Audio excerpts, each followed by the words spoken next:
बिस्मिल्लाहिर्रहमानिर्रहीम। अस्सलाम वालेकुम। आज 11 दिसंबर है और दिन है सोमवार का। बात करेंगे बेंच फिक्सिंग के मामले की। बेंच फिक्सिंग के मामले पर जस्टिस इजाज़ुल हसन साहब के जो दो खतूत सामने आए हैं, एक उन्होंने ख़त लिखा है रजिस्ट्रार सुप्रीम कोर्ट को और दूसरा ख़त उन्होंने लिखा है चीफ जस्टिस पाकिस्तान जस्टिस काजी फ़ाइज़ ईसा साहब को। काजी फ़ाइज़ ईसा साहब बेंच फिक्सिंग जिस तरह से वो कर रहे हैं, जिस तरह से वो जो कमेटी बनाई गई है और ख़ुद ये कानून उनके दिल के बहुत करीब था, नून लीग का बनाया हुआ कानून, क्योंकि काजी फ़ाइज़ ईसा साहब इस कानून को इतना उन्होंने अपने दिल के साथ लगा लिया कि उमर ता बंदयाल साहब के दौर में जब उनको एक बेंच में बिठाया गया तो वो उठ खड़े हुए। ख़ास तौर पे मिलिट्री कोर्ट के केस में भी नहीं बैठे, पहले उसमें भी नहीं बैठे, जब मिलिट्री कोर्ट का केस जब लगाया बंदयाल साहब ने, उससे उठ गए और बहाना कुछ और बनाया। फिर जब दोबारा बंदयाल साहब की रिटायरमेंट के बाद बेंच बनाया, उसमें भी नहीं बैठे। अब तीसरी बार बेंच बना है, उसमें भी नहीं बैठे। यानी तीनों बार काजी फ़ाइज़ ईसा साहब मिलिट्री कोर्ट के केस में नहीं बैठे। और इसी तरह से जो एक उन्होंने कहा कि जी जो उन्होंने पहला केस टेकअप किया था, फुल कोर्ट बिठाया था, वो प्रैक्टिस एंड प्रोसीजर का बिठाया था और उसमें नून लीग का बनाया हुआ कानून जिसके तहत यह था कि 3 जजेस की कमेटी फैसला करेगी बेंच कौन सा होगा, केस किसके पास लगेंगे, ये सारी चीज़ें। तो लेकिन अब खुद काजी फ़ाइज़ ईसा साहब पर यह इल्ज़ाम लग रहा है कि वो इन चीज़ों की खिलाफ वर्जी कर रहे हैं। बहुत अहम इंकशाफात जो हैं वो इजाज़ुल हसन साहब ने अपने खतूत में किए हैं। उनका मुकम्मल मतन मैं आपके सामने रखता हूँ कि क्या क्या उसमें इजाज़ुल हसन साहब ने कहा है, क्योंकि इसमें मैं आपको ये बता दूँ कि जो कानून साजी थी उसके मुताबिक ये था कि चीफ जस्टिस पाकिस्तान और उनके बाद जो सीनियर तरीन 2 जजेज़ हैं उनकी कमेटी फैसला करेगी कि कौन कौन से केस फिक्स करने हैं, बेंचेस कौन से होंगे, 184(3) के केसेस के हवाले से उनकी मेंटेनेबिलिटी, ये सारी चीज़ें डिसाइड करेगी वो कमेटी।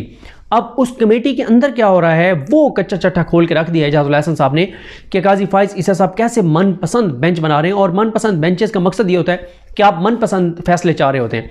आपको पता होता है कि अगर मैं सीनियरिटी की बुनियाद पर बनाऊँगा बेंच तो पता नहीं इसमें जजेस किस तरह से फैसला करें। लेकिन जब आपको बेंच आप उस वक्त मैनेज करते हैं जब आपको पता होता है कि ये जज मैनेज हो सकते हैं मेरे से, और मशवरे की हद तक ज़रूरी नहीं है कि वो पैसे लेके मैनेज हो। ना ये इल्ज़ाम यहाँ पर लग रहा है कि जजेस पैसे लेके मैनेज होंगे, किसी के कहने पे हो सकता है मैनेज हो सकता है यहाँ पे ये वाला मामला भी ना हो सकता है सिंपल बात ये हो कि काजी फ़ाइज़ साहब समझते हों कि ये वो फैसला देंगे जो फैसला काजी फ़ाइज़ साहब चाह रहे हैं, तो इसलिए उन्होंने ये बेंच बनाई हुई। ये सारे वो सवालात हैं, इनके जवाबात उसी वक्त सामने आएंगे जब जस्टिस काजी फ़ाइज़ ईसा साहब इस बेंच फिक्सिंग की वजह बताएंगे कि ये बेंच फिक्सिंग वो क्यों कर रहे हैं। क्योंकि मैच फिक्सिंग तो आपने सुना था, लेकिन यहाँ पर बेंच फिक्सिंग हो रही है। जो रजिस्ट्रार के नाम ख़त है इजाज़ुल हसन साहब का, उसमें उन्होंने रजिस्ट्रार को ये कहा है जज़ीला असलम साहिबा को कि एजेंडा जो है वो छुपाया गया, उनके साथ शेयर नहीं किया गया मीटिंग का। और जो साथ ही उन्होंने कहा कि उन्होंने सारा वो बताया कि हुआ ये था कि जो प्रैक्टिस एंड प्रोसीजर एक्ट के सेक्शन 2 के तहत जो मीटिंग हुई थी जजेस कमेटी की चीफ जस्टिस के चैम्बर में 7 दिसंबर को शाम 4 बजे ये मीटिंग हुई और बतौर रुकन कमेटी इजाज़ुल हसन साहब ने कहा कि मैं इसमें शरीक हुआ। एक तो उन्होंने कहा कि बार बार राब्ते के बावजूद मीटिंग का एजेंडा मुझे फराहम नहीं किया गया और दिन 2:30 बजे एजेंडे के बारे में मालूम हुआ। एजेंडे के 3 नुकात थे, जिनमें लिस्ट में दर्ज मुकदमात समाअत के लिए मुकर्रर करना, यानी जो लिस्ट साथ भेजी गई थी कि इन मुकदमात को समाअत के लिए मुकर्रर करना है। आर्टिकल 184(3) के तहत दायर आइनी दरखास्तों के काबिल समाअत होने के बारे में ऑर्डर जारी करना और जिन मुकदमात में जल्द समाअत की दरखास्तें मंजूर हुई थी उनके बारे में पॉलिसी तय करना। पहले एजेंडे में तय हुआ, ये बहुत इंपॉर्टेंट बात इजाज़ुल हसन साहब बता रहे कि पहले एजेंडे में तय हुआ कि फ़ौजी अदालतों के बारे मुकदमे का फैसला 5 जजों ने किया है, इसलिए फैसले के खिलाफ इंट्रा कोर्ट अपील की समाअत के लिए बेंच 7 जजेस पर मुश्तमिल होगा।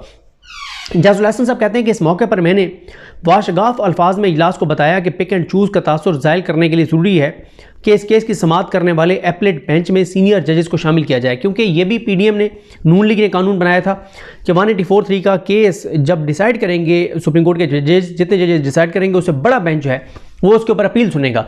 यहाँ पे थोड़ा सा रुक के आपको बता दूं कि पहले रिव्यू होता था सिर्फ कि जजेस फैसला करते थे, वही सेम जजेस सुनते थे, आपने उनको बताना होता था कि आपके फैसले में ये गलती है। अब अपील है, अब ज़ीरो से केस जो है वो जो फौजी अदालतों में सिविलियंस के ट्रायल को कलअदम किया 5 रुकनी बेंच ने, अब उसको ज़ीरो से सुना जाएगा 6 जजेस की जानिब से। लेकिन इजाज़ुल हसन साहब इंकशाफ ये कर रहे हैं कि तय ये हुआ था कि 7 रुकनी बेंच सुनेगा और सीनियर 3 जजेस को इस बेंच में शामिल किया जाएगा।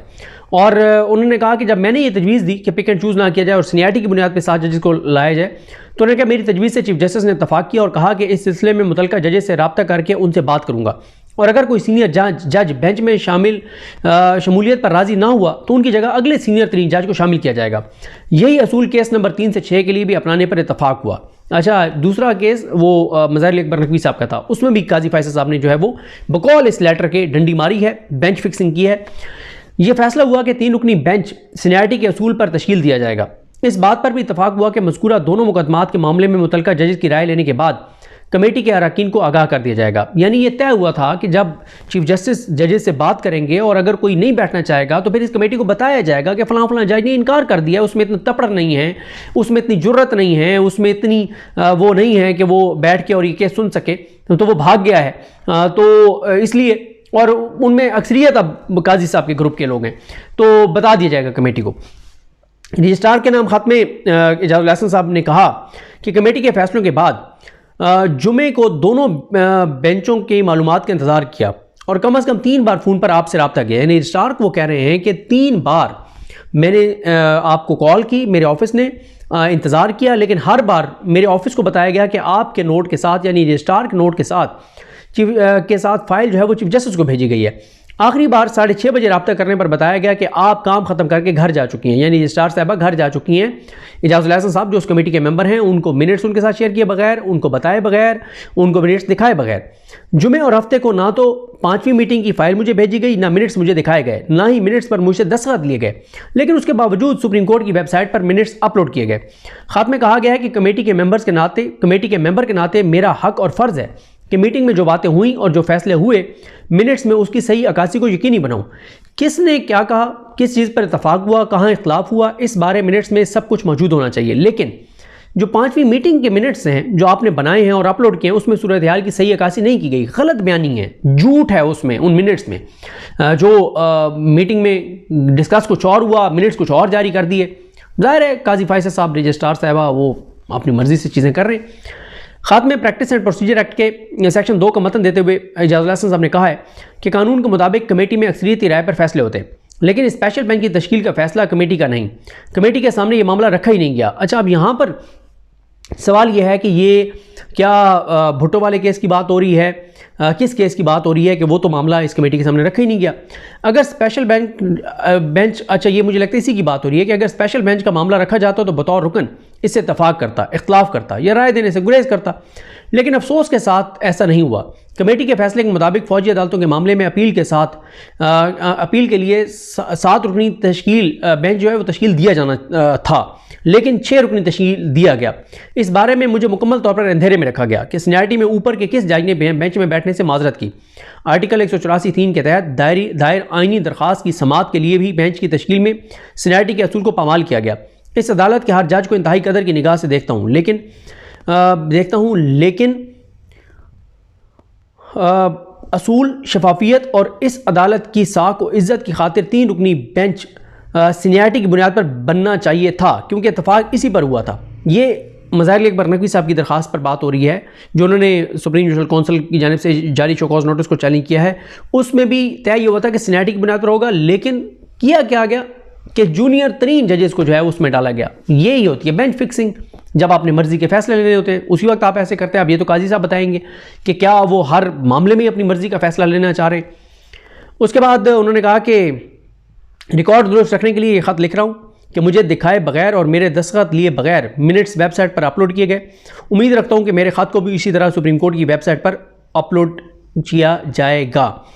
दूसरा जो उन्होंने ख़त है वो चीफ जस्टिस पाकिस्तान जस्टिस काजी फाइज ईसा को उन्होंने लिखा है और उसमें उन्होंने ये ख़त वैसे 17 नवंबर का है, ये अभी का नहीं है, ये 17 नवंबर का ख़त है। और उसमें उन्होंने कहा कि 20 से 24 नवंबर 2023 तक के अदालती हफ्ते के लिए तश्कील दिया गया रोस्टर 16 नवंबर को शाम 6 बजे जो मौसूल हुआ। बज़ाहिर बेंचेस तश्कील देने का ये roster practice and procedure act के सेक्शन 3(a) के मुताबिक जारी हुआ, लेकिन जजेस कमेटी का आखिरी इजलास 26 अक्टूबर को हुआ, जिसमें यह तय किया गया कि बेंच नंबर 3 में एजाजुल हसन साहब, जमाल खान मुंदखेल साहब और जस्टिस मोहम्मद अली मज़हर, जबकि बेंच नंबर 4 में जस्टिस मंसूली शाह, जस्टिस मज़हर अकबर नकवी और जस्टिस सैयद हसन अजहर रिजवी पर मुश्तमिल होगा। मज़कूरा मीटिंग में यह इत्तफाक राय भी हुआ था कि मज़कूरा बेंचेस मौसम सरमा की तातीलात यानी 16 दिसंबर 2023 तक मुकदमात की समाअत जारी रखेंगे। 26 अक्टूबर को जो इजलास हुआ उसमें जो बेंचेस बनाए गए, ये तय हुआ कि 26 अक्टूबर को बनाए गए बेंचेस 16 दिसंबर तक कंटिन्यू करेंगे। लेकिन उसके बाद क्या हुआ? लेकिन जब 26 अक्टूबर के बाद कमेटी का कोई इजलास नहीं हुआ तो मेरे लिए ये बात बायस हैरत है कि मज़कूरा दोनों बेंचेस तब्दील कर दिए गए और रजिस्ट्रार जुडिशल की जानिब से बिल्कुल नया रोस्टर जारी हुआ, जिसमें कहा गया कि कमेटी की जानिब से यह रोस्टर जारी हुआ है। नए रोस्टर में जस्टिस जाजुल हसन की सरबराही में जस्टिस इरफान सादत खान पर मुश्तमिल और जस्टिस मंसूर अली शाह और जस्टिस मज़ाइल अकबर नकवी पर मुश्तमिल बेंचेस तश्कील दिए गए, जबकि जस्टिस जमाल खान मंदोखेल और जस्टिस मोहम्मद अली मज़हर पर मुश्तमिल एक नया बेंच बना दिया गया। हालांकि कमेटी में इस बारे में न तो तबादला ख्याल हुआ, ना ही इन बेंचों के रूबरू मुकदमात समाअत के लिए मुकर्रर करने का कोई फैसला हुआ। जबकि यह भी एक हकीकत है कि इस बड़े पैमाने पर रोस्टर में तब्दीलियों का सर्कुलेशन के जरिए भी मंजूरी नहीं ली गई। सर्कुलेशन के जरिए मंजूरी ले लेते, मीटिंग नहीं करनी, सर्कुलेशन के जरिए मंजूरी ले लेते, वो भी नहीं किया गया। क्योंकि ये बहुत इंपॉर्टेंट बात है। इजाज़ुल हसन साहब कहते हैं क्योंकि मुझे बताया गया था कि जस्टिस सरदार तारिक मसूद अलील हैं और मीटिंग में शिरकत से कासिर हैं, तो चीफ जस्टिस को कहते हैं कि जो 16 नवंबर को के जो इजलास की तफसीलात उन्होंने दोबारा उनको बताई हैं, याद दिलाई हैं काजी फैसल साहब को, कि आपने 15 नवंबर को मुझसे रब्ता करके मालूम किया कि क्योंकि 15 को मीटिंग हुई नहीं थी, 16 को क्या हुआ था, 15 नवंबर को आपने मुझसे रब्ता करके मालूम किया कि कमेटी का इजलास 16 नवंबर को शाम 4 बजे तय है, क्या आप दस्तयाब होंगे? तो मैंने बता दिया कि मैं दस्तयाब हूँ। 26 नवंबर को तो तय हो गया था ना कि 16 दिसंबर तक यही बेंच कंटिन्यू करेंगे, लेकिन इस दौरान 15 नवंबर को काजी फाइज ईसा साहब पूछते हैं इजाज़ुल हसन साहब से कि 16 नवंबर की मीटिंग के लिए आप अवेलेबल हैं? अगर 16 को हम मीटिंग कर लें। उन्होंने कहा जी मैं अवेलेबल हूँ। इजाज़ुल हसन साहब कहते हैं कि जुमेरात 16 नवंबर को सुबह अदालती कार्रवाई शुरू होने से पहले फिर रब्ता किया गया। मैंने कहा मैं अवेलेबल हूँ। जबकि 12 बजे आपके दफ्तर से इजलास के बारे कंफर्म किया, मैंने कहा मैं अवेलेबल हूँ। लेकिन 3 बजे आपके पर्सनल सेक्रेटरी की तरफ से बताया गया कि जस्टिस सरदार तारिक मसूद अलील हैं और अगर मुझे एतराज़ नहीं तो इजलास अगले हफ्ते तक मुलतवी कर देते हैं। मेरी तरफ से एतराज़ ना होने पर इजलास अगले हफ्ते के लिए मुलतवी हुआ, लेकिन जजेस कमेटी की मीटिंग के बगैर उसी रोज़ रोस्टर जारी हो गया। हालांकि इजाज़ुल हसन साहब को काजी फैसल साहब कॉन्टैक्ट कर रहे हैं, वो कह रहे हैं मैं अवेलेबल हूँ, 15 को भी कह रहे हैं अवेलेबल हूँ, 16 को भी 3 बार कह रहे हैं अवेलेबल हूँ, बीमार सरदार तारिक मसूद साहब हैं, लेकिन अचानक रोस्टर जारी हो जाता है। और उन्होंने कहा कि आज 17 नवंबर, क्योंकि 17 नवंबर को उन्होंने लेटर लिखा था कि आज 17 नवंबर को सर्कुलेशन के जरिए मुझसे रोस्टर की मंजूरी के लिए कहा गया, लेकिन रोस्टर देखकर मेरी हैरत की इंतहा न रही कि उस पर बाकी दोनों जज साहिबान के दस्तखत मौजूद हैं और मुझे सिर्फ खानापुरी के लिए दस्तखत का कहा गया है। अर्ज़ यह है कि जब मैं हर वक्त मुशावरत के लिए दस्तयाब हूँ तो फिर ऐसा करना इंतहाई नामुनासिब है। मेरी दरख्वास्त है कि फिलफोर नया रोस्टर वापस लिया जाए, क्योंकि प्रैक्टिस एंड प्रोसीजर एक्ट के सेक्शन 3 के खिलाफ है ये रोस्टर, और 26 अक्टूबर को जिस रोस्टर पर इतफाक हुआ उसको 16 दिसंबर तक जारी रखा जाए। और ये इजाज़ुल हसन साहब ने उनको जो है वो लिखा है। तो ये जनाब सूरत हाल आपके सामने बेंच फिक्सिंग जारी है, मर्ज़ी के बेंच, मर्ज़ी के जज और शायद मर्ज़ी के फ़ैसले, इसलिए बेंच मर्ज़ी के तश्कील दिए जाते हैं ताकि मर्ज़ी के फ़ैसले जो हैं वो लिए जा सकें। अब इनका जवाब तो काजी फैज़ ईसा साहब भी देंगे, जिनके ऊपर बेंच फिक्सिंग का इल्ज़ाम लग रहा है, जिनके ऊपर इल्ज़ाम लग रहा है कि वो नून लीग को फ़ायदा देने के लिए केसेस लगा रहे हैं, जिन पे इल्ज़ाम लग रहा है कि वो सिर्फ नून लीग के सियासी बयानियों को फ़ायदा पहुंचाने के लिए केसेस लगा रहे हैं, जिन पे इल्ज़ाम ये लग रहा है कि वो उनकी इस दौर में पाकिस्तान की तारीख़ के सबसे धांधली ज़्यादा इलेक्शन होंगे अगर होंगे, और अगर काजी साहब पे ये भी इल्ज़ाम है कि अगर इलेक्शन डिले करने पड़े तो उसके लिए भी वो अवेलेबल होंगे और अपनी सर्विसेज जो है वो फराहम करेंगे। अब काजी साहब इन चीज़ों को कैसे निगेट करते हैं अपने अमल के साथ, और ये साबित करते हैं कि वो अपने हलफ के साथ वफ़ादार हैं, नून लीग के साथ नहीं, ये साबित करना काजी फैसल साहब का काम है। अब वो कैसे करते हैं ये आने वाले दिन बताएंगे। मुझे अपनी दुआ में याद रखें। अल्लाह करीम हम सब कामयाब नासरो। अल्लाह हाफ़िज़।